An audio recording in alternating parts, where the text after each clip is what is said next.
I am Heidi Benjaminson, your host of Confidence Coaching, a podcast for mothers of teenagers who want to feel less worry and more hope.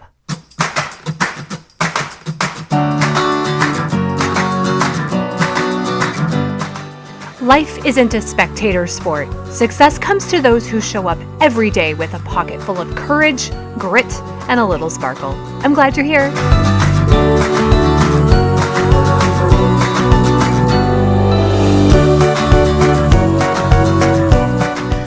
Hello. Welcome to episode 119, Connecting with Our Teens. I'm excited to bring to you a conversation I had with Ben Pugh. You don't want to miss this one. I promise you'll leave with at least one nugget that will change how you see and connect with your teen. And if you're like me, you'll also have more hope and calm and confidence after you hear this conversation. Please continue to rate, review, and share this podcast and this episode. Several of you reached out to me after the last episode, 118, about staying in your lane, and you said how anchored you felt by having tools to stay in your lane, that was your new motto. Make sure you follow me on Instagram, Heidi Benjaminson Coaching, where I share short 1-minute tools in my stories that can help all of you. Okay, to my conversation with Ben, let me tell you, one of the unexpected and amazing benefits to my coaching work is the high caliber of peers and associates I get to rub shoulders with and from whom I get to learn. And when I meet those who I know can help my people, I bring them to you. Ben Pugh is one of those people. He is a certified life coach who specializes in helping parents build meaningful relationships with their teens without having to change the teens. Sounds good, huh?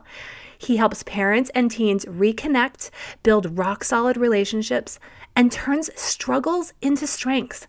Ben has spent his life working with teenagers and their parents. You're going to hear much more about how he did that here in this episode.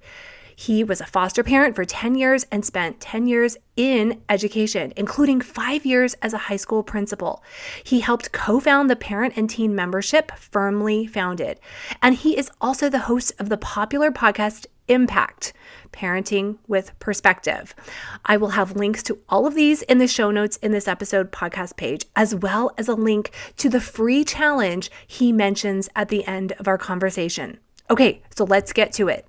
Okay, Ben, I'm so glad you are here on my podcast. Finally, it's taken us a little while to get this here. It's a long time coming. We both work with parents of teens. You work with teens. So I'm glad to have you here and pick your brain. Yeah, and I'm excited to be here. This is really cool because when I was thinking about starting a podcast, naturally, I had to go look at all the other podcasts that were geared towards parents and their teenagers. And I knew pretty early, I don't want to necessarily speak to teens. I want to speak to their parents, and I trust I'll get both. And so there was probably about a month and a half where I just binge listened to your podcast. And when I'd go walking, when I'd go jogging, you were with me. You didn't know that, but you were with me. I didn't know that. Yeah, that's awesome. I know. I love that about podcasts. Yes, that these people can be in our ears. They don't know it. No. And I loved seeing your podcast come out when you published it. And I'll make sure that in our show notes, everyone has access to be able to get to you, to the podcast, and to your programs. Okay, Ben, tell us a little bit about you. I want my listeners to know about you because I then want them to really understand that you know what you're talking about as we go through this episode, that you've had the experience. And how did you come to coaching? So who are you and why are you a coach right now? Yeah, so I tell this story differently every time, but okay. I'll tell you how I came to coaching, and it'll all come full circle. There was a time I was a junior high English teacher, and I hated it. And I had been working for the Ute Indian tribe, but I got fired. We'll talk about that later. And I just hated it. And I was like, I wish there was a coach who could help you figure out your life. And someone had just introduced me to podcasts, and I was like, oh, I'm going to search up life coach. And I found Brooke Castillo's The Life Coach School podcast. Back when there was less than 20 episodes. So holy cow. Real OG. Right. And I would just while I was exercising, I'd listen and I was like, oh my goodness. And I'd come home and I'd be like, my wife's name is Deb. And I'd be like, Deb, there's this thing called the model and it makes so much sense. And I'm the type of person, when I learn something cool, like this is why I have a podcast, because I can't help myself. I just have to tell everyone. And so I was a junior high teacher at the time, listening to this podcast, just getting my brain exploded. Like I would jog extra long sometimes just to have that's awesome. That's good listening. Inspiration. It was so good for my health. And the school where I had been fired from because I had caught some kids smoking marijuana, and due to politics and other stuff, they couldn't hold the kids responsible. So I got the boot. The principal had left and they needed a new principal. And I was like, I think I could do that. When I think about it, I just feel so excited. And I decided, you know what? I'm going to apply for this job. And everyone's like, no, like they fired you. There's no way they're going to hire you.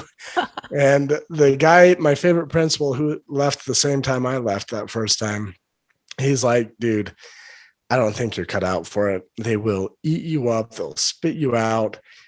For your own sanity, don't do it. And I just kept on thinking, no, I think I can do this. And so I applied and I became the principal, and it was a weird situation. They reluctantly hired me to be the principal. And I just kept on doing my own self-coaching the whole time. It kind of reminded me of The Princess Bride, when they're like, hey, good job. We'll probably kill you in the morning. Hey, you're doing great, but we'll probably find a new principal just any day now. And I handled some big things that no one had been able to handle. And by the end of the year, they're like, you're our guy. We'll give you a pay raise, keep being our principal. And I was like, awesome. So I was there for 5 years, and we took our graduation rate from 55% to 88%, just year after year after year. And we took our suspensions from over 200 a year, which is impressive because at most we can only have 80 students. So we had a lot of repeat offenders. And we took our suspensions from over 200 a year to less than 20 a year. Wow. And just did some phenomenal things at this school on a Native American reservation. And I remember coaching was kind of the tool that I was like, no, if I can help my teachers and if I can help my students understand this, I think we can turn things around. And people will be like, no way, like the school's been around for 20 years. It's always been a problem. I'm like, no, I think we can. And the time when I knew, this is the power of the model. What you think is kind of your identity and determines what you feel. And there was a time where I knew, like, I was made for this. This is exactly where I'm supposed to be right now. And I just had so much confidence that everything I did with confidence. And so many people were like, I can't believe how lucky you are. How do you just do all these things right? I'm like, well, because I believe like God wants me to do this. Yeah. And I can't fail. So I just try it. Yeah. And the time that I got that confirmation, there was a kid that had gotten caught smoking weed in the bathroom, and his big, manly, muscular dude, Native American dad, I was worried was going to beat this kid in front of me. And I was like, oh my goodness, I'm going to get beat up trying to save this kid. And I was like, hey, time out. And I shared my story of when I was 13 and I accidentally lit my school bus on fire. Oh my goodness. And I shared the story about how, hey, you know what? When I was 13, I made this big mistake and I wish I could go back in time and change it, but I couldn't. So I had to make the best of it. And I shared the story, and the dad's demeanor changed almost instantly. And now, rather than wanting to kill his son, he's chuckling and he elbows his son and he's like, at least you didn't start the school bathroom on fire, and just like change the mood. And I remember saying, yeah, you might end up being a principal. And I realized that thing that happened to me when I was 13 was exactly what I needed to help me be the best principal that I could be. And for so long, like I grew up in the church, and I remember my church leader saying, hey, we don't send arsonists out to represent the church.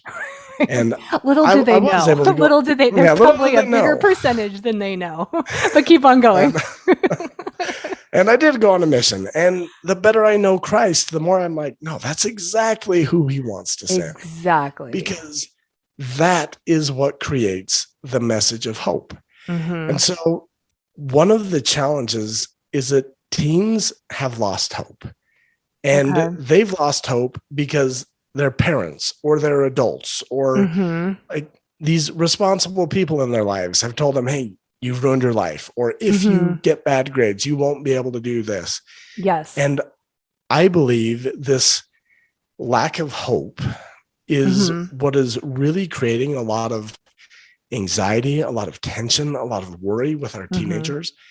And one of the things that I believe is my superpower is I can take a teenager's struggle and the story they're telling themselves in their mind, and I can help them craft a story that is empowering and that fills their body with hope. And now they can go forward and they can kind of like be me as a principal where I'm just taking action with confidence. And these teens are like, hey, you know what? I messed up, but I'm okay. I can fix it. This will be a highlight someday. Well, and I love, so like you connected with that child and clearly with the dad too, by sharing that experience that you had had. And then in their minds, they realized, oh, there is some hope for my child, or the son thinking, okay, for myself.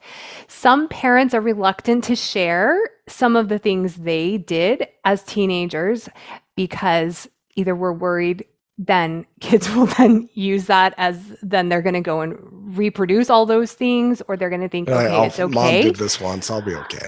Right. Like she did that once. So what would your advice be to the parents that are trying to connect and like genuinely we want our kids to know it's safe to make mistakes? Or if you're going to make mistakes, the best place to do it is before you leave home so we can like guide you in that. So with us moms trying to make that connection, what are some things, I mean, do you think we should be sharing all of those things we did?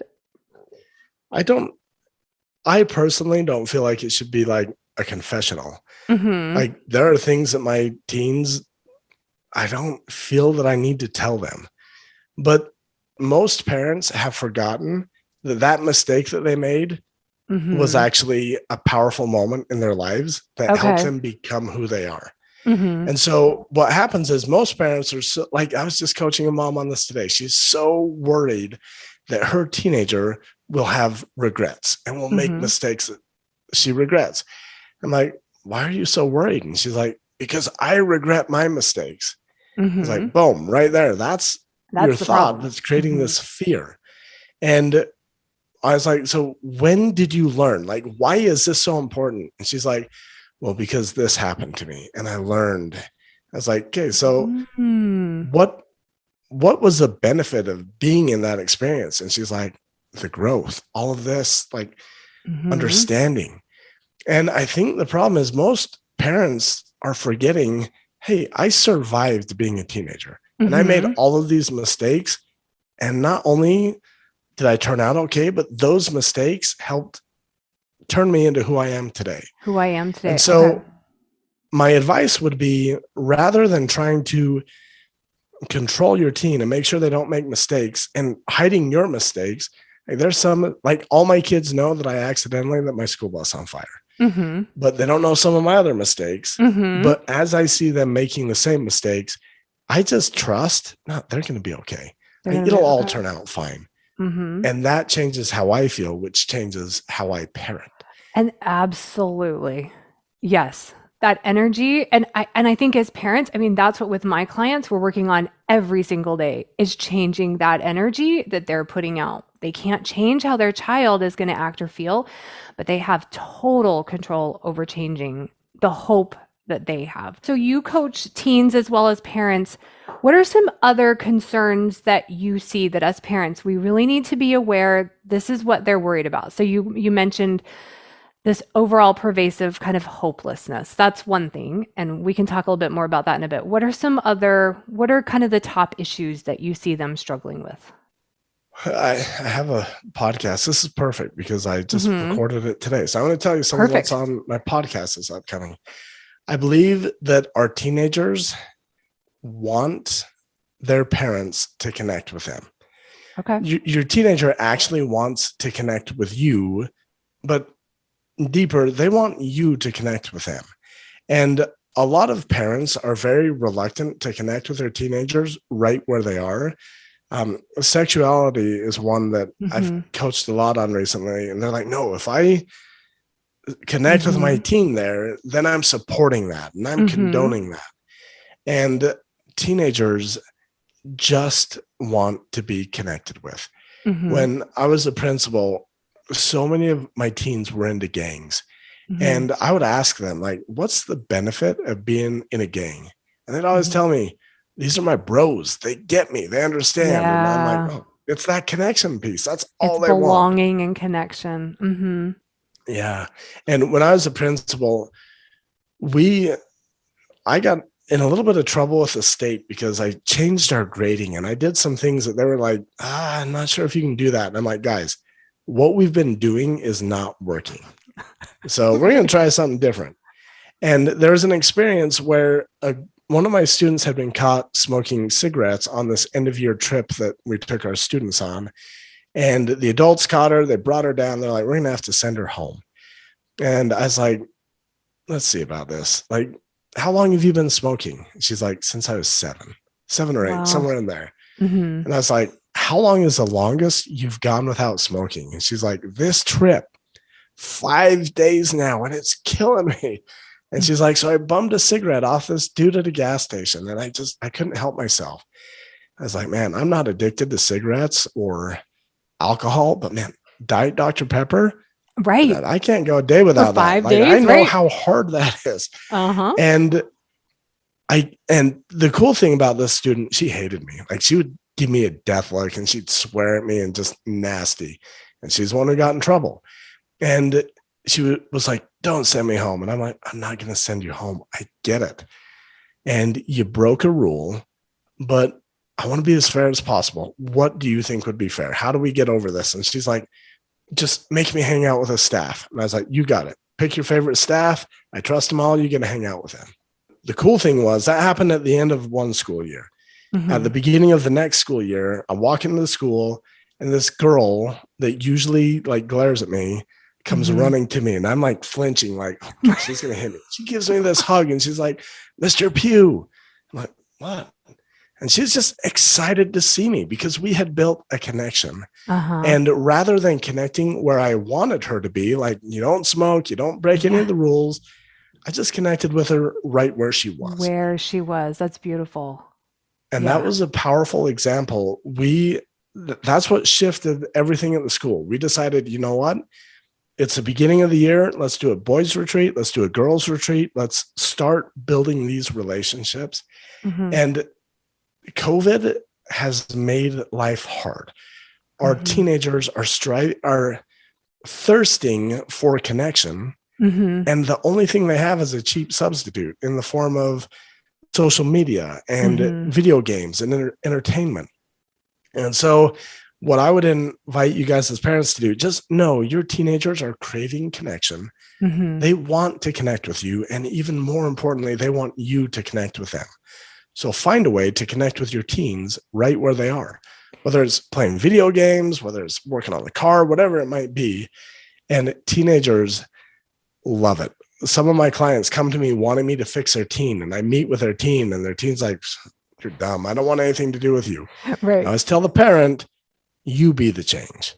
Yeah. And that's when the teens are like, oh yeah, I'll try this out. And every time a teen has come to me wanting coaching, it's been because their mom or their dad has gotten coaching and the teen has noticed something different. Mm-hmm. Like, hey, one of my teens was like, hey, last time I got caught smoking weed, my mom handled it completely different. Mm-hmm. She was nice. She was kind. And I don't know what's going on, but I'm willing to get coaching. And that's the power. When you can connect with them where they are, that's when teens will reciprocate. Right. I love that so much, connecting where they are. So what I'm getting from that story, you caught her and then you asked her some questions. And I know for myself, when I catch my kids doing something, sometimes our brain just jumps to assumptions and we want to like jump to whatever it is. So it sounds like connections are made in questions. What are some other ways? And just trying to do the things that they want to do. What else would you, one or two other things that we could do to just connect with them? I would say give them a voice. You talked about how sometimes I jump in and I just make assumptions. Mm-hmm. Dads, typically, we jump in and we just want to fix things. Like, all right, tell me what's broken and I'll fix it. And when we can give our teenagers a voice, that gives them the power to fix things. Mm-hmm. And a lot of times, the thing that keeps us from connection, like one of the most common models that I teach, the parents think, I got to fix this, I got to change it, I got to whatever. They feel fear. And their action is they try to control their teenager. Mm-hmm. And the thing is, we want to give up that control. Give our teenagers a voice. Let them come up with some options. Let them come up with some solutions and show them, hey, I'm on your side.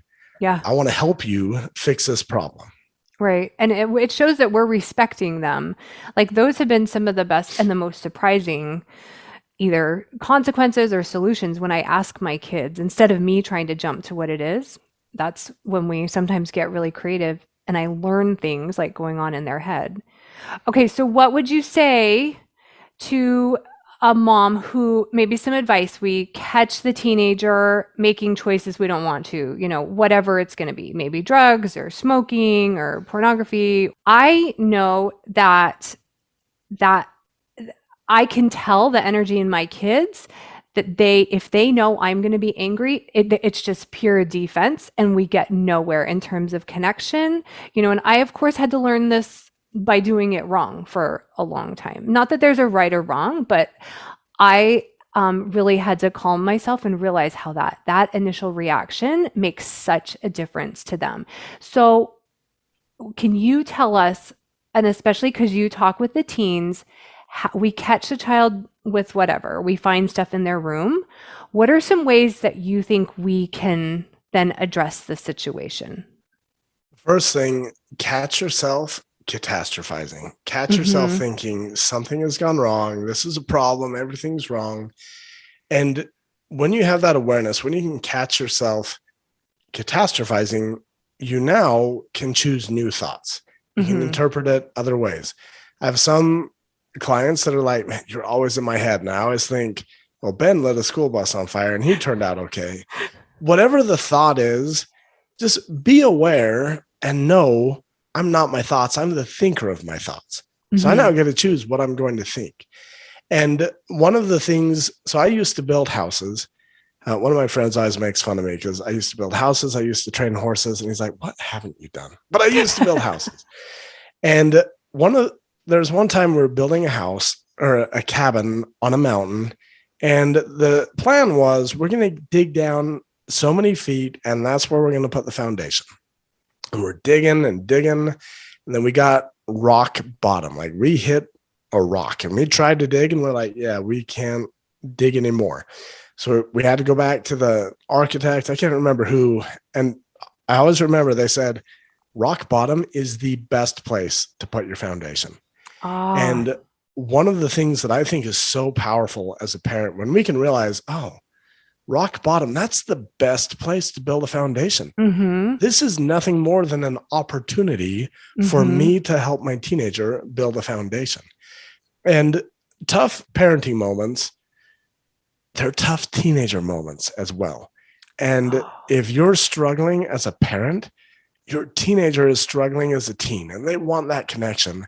And when you can identify that, you can drop the catastrophizing, drop all the stories, like what you're making it mean, like, oh, they're going to get someone pregnant. They're going to die in a ditch or be an somewhere. addict or whatever. Exactly. Yeah.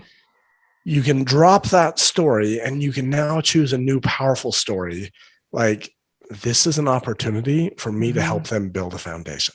This is an opportunity for me to connect with them in their need, in their struggle. And one of the things that parents tell me is that gives me purpose.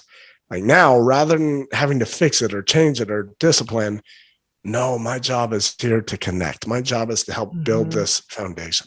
Mm-hmm. And the teens, when parents believe that parents, we're just herd animals. When Mm-hmm. parents believe that, your teen who's also in your herd, they're going to Mm-hmm. start adopting your same thoughts and your same feelings. And they're going to start seeing this as, oh, this is an opportunity. And one of my clients just kept getting caught smoking weed. And I remember one of the main turning points was when he realized this is going to help me do what I want to do in the future. He thought I was Mm-hmm. kind of cool. So he's like, I want to be a life coach, but I want to help teens Mm-hmm. stop smoking weed. And Mm-hmm. now when he got in trouble, it wasn't a big problem. It was just, no, this is some of the experience that I need to help me better do this in my future. Mm-hmm. And that is when all of a sudden he's like, man, I have a new purpose. I don't even feel like I need to do that anymore. I'll Mm-hmm. tell you, it started with his mom. She was the one who was like, and I just don't catastrophize anymore. I see it as opportunities. And just that pattern, when we show the way, our teens, they can't help it. They are Mm-hmm. hardwired to copy us. That's why Mm-hmm. all of you guys listening, if you've ever caught Mm-hmm. yourself sounding exactly like your mom or your dad, it's the same principle at work. Like Mm-hmm. you be intentional about how you parent, and your teens are going to follow that example, whether they like it or not. Mm-hmm. It's what they exactly. It's what they see. That is amazing. I even just today was coaching someone whose child is in ninth grade and isn't doing well in school, isn't doing her homework, and her brain is jumping to she's not on track to graduate from high school, and so to help her, but that seems like such a true, real thought. But to help her see, do you like what that's creating? And I think as moms, we have to like really look at those things and realize they're just thoughts. That might be what our lower brain is going to jump and default to. What are a couple other thoughts that we can? You've said several things in this podcast, like it's all going to work out. Some of these are my favorites too. Like it's all going to work out. Everything's going to be fine. What are some other things that we just need to have on repeat and that we need to be cycling through our brain more than, oh no, they're not on track for this? Yeah. One of the things that I think is important is to let go of your desired outcome. I coach a lot of parents as well. They're like, my teen, they're not on track to graduate. And we have this agenda. We have this idea that no, they should graduate. And Mm-hmm. unfortunately, that's one of those things that's outside of your control as a parent. Mm-hmm. Like if your teen is hell bent on not graduating, there's There's not much nothing you can you do to can force them. do. Mm-hmm. And it's just like one of the things that I like about thought work, you can pick new thoughts, but other times you can dig in a little bit deeper, kind of like an onion, just peeling back layers and realizing, Mm-hmm. wait, what is the desired outcome? Because really that's just a thought. Mm-hmm. Oh, I think my teenager should graduate high school. Mm-hmm. And when you can question that, and when you can let go of the desired outcome, I promise you'll get better responses. Oh, man, here I go. I used to train horses. Joey Mascio would say, is there anything you haven't done? The thing about horses, if you just go tug on a horse, they're going Mm-hmm. to pull back. That's Mm-hmm. human nature. If you push a horse, they're going to push back. If you pull a horse, they're going to pull back. Mm-hmm. That's similar to us having our desired outcome. We're trying to drag our team to that desired outcome. Mm-hmm. And it's a law of the universe. When you push, it pushes back. When you pull, things pull back. When you can let go of your desired outcome, your teens have a way of being like, oh, you're not going to make me do this anymore. Mm-hmm. I guess I better get to work. I better do this. And so finding new thoughts, peeling back the layers and exploring what is my desired outcome and why. Mm-hmm. How can I drop the rope? How can I stop pushing or stop pulling? Mm-hmm. And that also serves to empower your teen. And one of the things that parents forget is that when you're worried about graduating and you think, man, if you don't graduate, you'll never be successful. Your teen is hearing, like I give this example of Tom Brady in the huddle. Mm-hmm. Tom Brady, greatest quarterback ever. He's I famous. agree with that. I'm from Awesome. Boston, Yeah. Oh, so.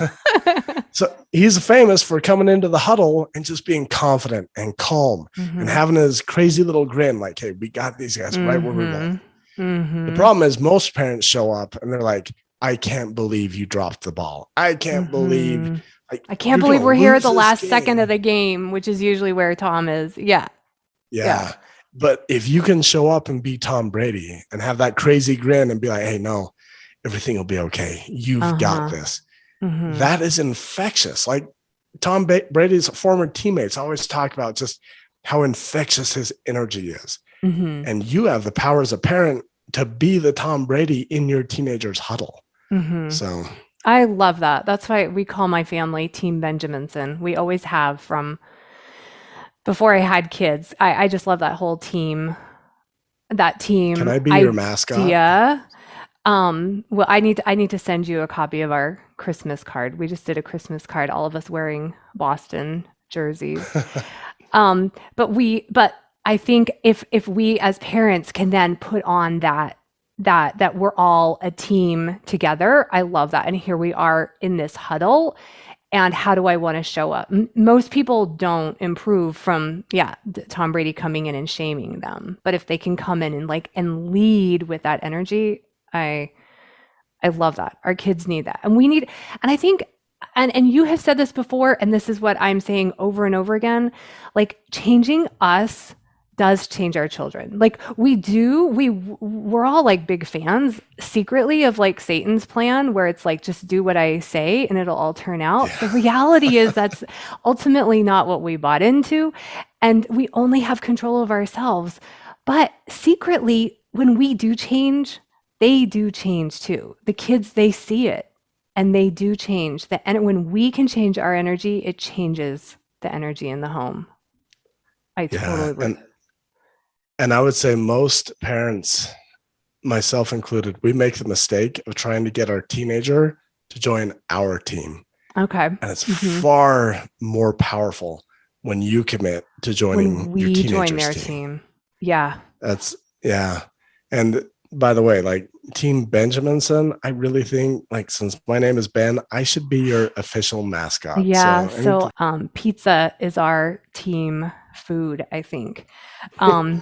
I want all of my listeners to know how their children could possibly get coaching with you and we're firmly founded. If there's anyone that wants to do coaching with you, maybe someone listening, like their husband and thinks, oh, I would connect with a man coach, like give us some information about your program. I love my oldest son is still in college and working with his coach one-on-one. Like I'm the biggest believer in coaching. Now, of course, usually the person being coached has to want to be there, but give us some information about how people could coach with you in your group. Yeah. So I have a friend, Joey Mascio. He and I and Allie Terry have started this coaching group. We have the Firmly Founded Teen, which is group coaching for teenagers. We have the Firmly Founded College Edition, which is group coaching for college age kids. They don't have to be a college student. And then we have the Firmly Founded Parent, which is group coaching for parents. And teenagers are more receptive to coaching than most people give them credit for. Okay. Yeah. But they kind of have to choose it on their own because if a parent tries to force them to get coaching, they're not interested. So if you wanted to go to firmlyfounded.com, you can see all of those memberships. And our membership for teens is amazing. Our teenagers, we just had 30 teens on a call yesterday and just all interacting. We were able to do some group coaching in front of people. And they get one 25-minute one-on-one coaching call each month that comes with being a member. So that is super powerful. And I have a training for parents coming up soon, and I would love to have more dads. Any of you wives listening, if your husband is interested, usually it's the moms that are getting coaching, but there's starting to be a few dads, and I'd love to have more. Any parent, mom, dad, I will be hosting a free training. I call it Be the Change training, because most parents want to change their teen, and I want to teach you how you can be the change. I will be offering this free training February 10th, 15th, and the 17th. It's a 3-part training, and you can learn more about that at firmlyfounded.com/PFG. That stands for Parenting Foundations Group. Okay. Well, I'll make sure that I have all of those links in the show notes and places that whoever someone's listening to this, that they can get to that too. But Firmly Founded sounds like one of the places to get that. And some people are going to like the group coaching aspect. Some people want the private. I'm so glad that you do the group, because all of us are very much struggling with the same things. Yeah. And that must be powerful for teens to not feel alone. Do you see that with them in group coaching, to realize like, I'm not alone? Yeah, it's interesting. We seem to have like the theme of the day, kind of like old Sesame Street days when they're like, oh, today's episode is brought to you by B, and like everything is tied to the letter B. Like there's blue and there's a boy and blah, blah, blah. With teens, it's similar. Like when one teen is brave enough to say, hey, I'm dealing with bullying, all of a sudden all the kids are like, yeah, me too. And some kids are too shy to get coaching. But we've heard many times like, oh, I learned just watching that person get coached. And then other teens will come on and talk about body image or anxiety or procrastination as another huge one. And it seems like all it takes is one. And then the other teens are like, yeah, me too. And then we can coach on multiple different scenarios. And so group coaching, we do just in everything we do, we have a combination of one-on-one and group. And I just feel like from my own personal experience, there are things that I don't want to talk about in front of everyone. And those are really good for one-on-one. But then there are other times where I can just sit back and be like, oh, I can watch this person get coached and I can apply it. And then sometimes all of a sudden I feel like, oh, you know what? I should get coached. And it's just this combination of all of it that really fuels people on to really making lasting change and kind of moving beyond the point of just feeling good. Like, oh yeah, that feels good. To now moving beyond that and saying, no, I'm going to be someone different. I'm going to be better. And just like, and for that belief and that truly believing that something can be different, that something can be better. Like that is such a beautiful place to get in their bodies and in their minds. I know for myself, I know all these stories you've shared here today, it's just so beautiful to have that belief and to know our potential and to have that confidence. I love it. Yeah. Awesome. Well, thank you, Ben. This has been awesome. I'm going to have links to everything so people can find out more about your programs, because we need more confident and grounded and firmly anchored parents and teens out there. So thank you. Thank you very much. Talk to you soon. And that is it. That fantastic conversation with Ben Pugh. Okay, if you would like personalized weekly private one-on-one coaching so that you can be emotionally anchored and show up the way you want to show up, sign up for a consult call at HeidiBenjaminson.com. A confident mother is the greatest gift to her family, not a perfect mother. Our families want us to feel confident, anchored, and calm. I can help you uncover this version of yourself. Have a great week.